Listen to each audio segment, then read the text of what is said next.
Hello, Santa Rosa! Ngayong buwan ng Marso, isa sa ating mahahalagang ginugunita ay ang Rabies Awareness Month.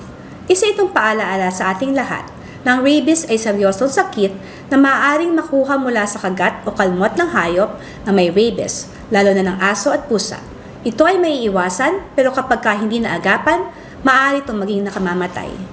Kaya paalaala natin sa ating mga fur parents at pet owners, maging responsable sa pag-aalaga. Siguraduhin kumpleto sa bakuna ang inyong mga alaga at iwasan nating hayaan silang pag-alagala.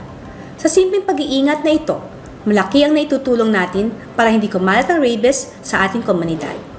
Ang pamahalang lungsod ng Santa Rosa ay patuloy na nagpapatupad ng mas pinaigting na mga programang pangkalusugan para sa ating mga alagang hayop.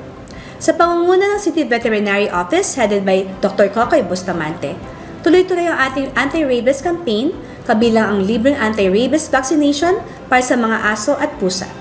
Bukod dito, umiikot din ang ating mga veterinaryo at animal health workers sa lahat ng 18 barangays upang mas mailapit at mas mapadali ang serbisyo ng papabakuna para sa ating mga alaga. Layunin nating masigurong protektado ang bawat alagang hayop sa Santa Rosa laban sa rabies para sa kaligtasan ng buong komunidad. At para naman sa mga kababayan nating nakararanas ng kagat o kalmot, huwag magpatumpik-tumpik. Maaaring magtungo agad sa ating city health offices dahil may libreng bakuna laban sa rabies para sa mga kaso ng animal bite. Mahalaga ang agarang pagpapagamot upang maiwasan ang malubhang epekto ng rabies.